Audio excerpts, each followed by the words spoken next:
Well, welcome to the ESC Studios. I'm delighted to say I have with me the President of the ESC for the next 2 years, from 2012 to 2014, Professor Panos Vardas. Panos Vardas, lovely to see you. Thank you. And first of all, congratulations on your appointment. Thank you very much, Adam.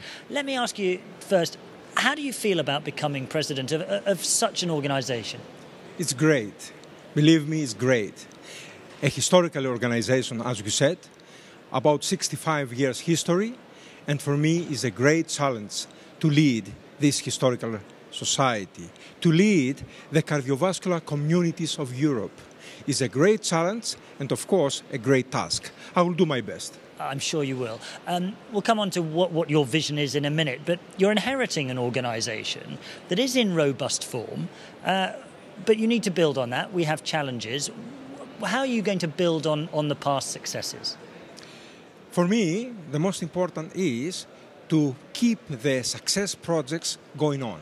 So my first priority is to see how to maintain the success. Next is to see how to develop successful projects.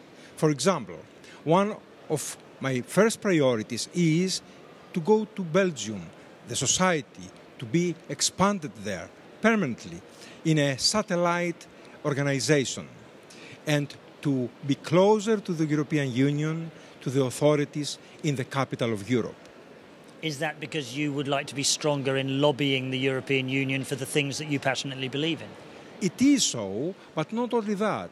It is because in the North Europe we have more opportunities to organize better some activities with some specialists, while, of course, the headquarters or the well-organized projects will be in Nice as usually. For example, the education will remain in Nice. Guidelines, the same. Journals, publications, the headquarters, all will be there in Nice. But at the same time, in Brussels, close to the European Union new authorities and general different policy makers will have the opportunity to develop a department of novel technologies and personalized medicine. Another group of specialists working around the health care quality and its assessment. These are two examples, for example. I get the feeling, Panos Vardas, that you are a man of great action. I mean, you started a hospital in Crete. You like to do things. I get the feeling that the ESC is going to have a lot done to it. Changes, but obviously what you believe to be for the better. What are some of those radical changes you would like to see? You've mentioned Brussels, but what else? First, we have a strategic vision, a strategic opinion. Our first priority is to keep our unity, our transparency, our belief to the regulations. Then, to see how to organize certain policies. As I said, we have successful projects and new projects. I'm not looking for a revolutionary change, but at the same time, as you said, Adam, I like to be doer. I like to see new projects. So, the Brussels project is one of them. Another big project possibly could be the ESC Academy, the ESC School. How this society be closer to the universities. Imagine, so far, our institution, European Society of Cardiology, has relations with the universities, but not official relations.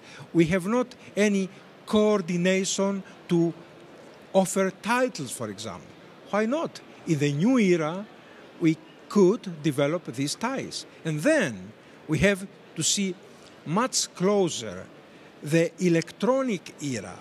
We have entered in this new era, so we have to work very much.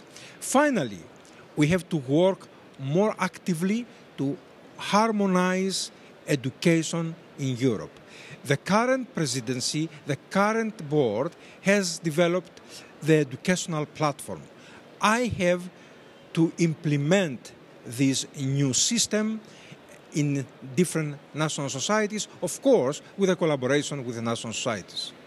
You also want to go more global, don't you? You want to have better relations with Brazil, with Japan, with China, taking it way beyond Europe and attracting the talent and the energy from those countries.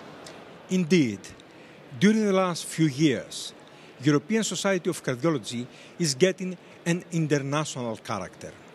We have a very ambitious project, namely the Global Scientific Activities Project. And we have 34 affiliate societies.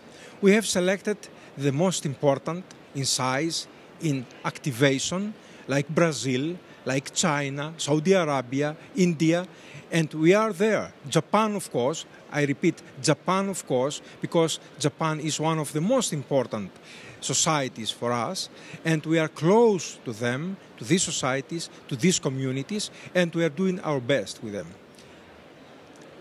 We are sitting here at the European Society of Cardiology Congress in Munich, and you are committed to the wonderful successes of the Congress, biggest in the world.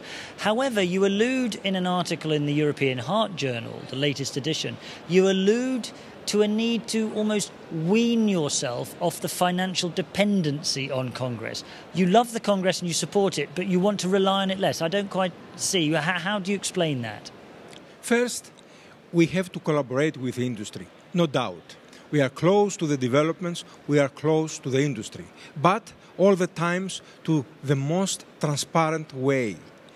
We have to follow the regulations and the transparency. Ever tougher regulations as well. It is tough, and I will come back to this point. So, regulations and regulation is regulations. We have to follow them.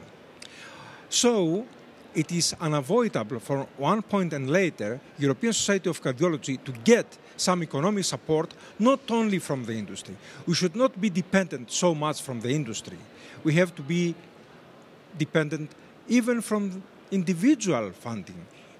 The fellows, the members, should fund to some degree their continuous medical education. What you're suggesting there is that cardiologists who come to this organisations, who come to this Congress, are going to have to put more of their own money in. Why not? Already we have, to a significant degree, individual payments. Payments coming from individuals, not from the industry. I am not against of the industry's support, not at all. But as I said, we have to see everything well regulated and well organized. Are you worried that there may be overregulation, that actually industry may be forced too far away from the medical profession? You are absolutely right. This is a huge risk. I'm talking about a common sense, about the reasonable regulation. If we are talking about over-regulation, this could be catastrophic. Over-regulation kills the innovation, kills the development. We have to be honest, but at the same time to have an open mind. Please, not over-regulation. The industry is there to create progress, and we are here to implement the technological achievements. And let's be frank, the European governments, given the current economic situation, can't afford to take on that level of funding, can it? This is another great reality, and it is absolutely true. We have to discuss with the local authorities, with the healthcare system managers, if they could afford to pay for the continuous medical education and for the continuous professional development. If they like good doctors, they should pay us to be well educated. Otherwise, leave the industry to pay under a good regulation and clear rules. It's clear. We wish you the very best in the next 2 years. I'm sure it'll be a fascinating journey. If there's just one thing you'd like to achieve over this next 2 years, what would that be? If I had to pin you down to just one thing. I would like to see Europe continuing its development in our field.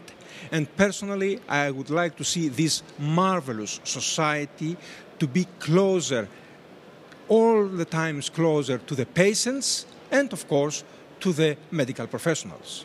Panos Vardas, good luck, and I'm sure you'll have a fantastic time, and I'm sure it'll be a great experience. Thank you so much. Thank you very much, Adam. Thank you very much indeed.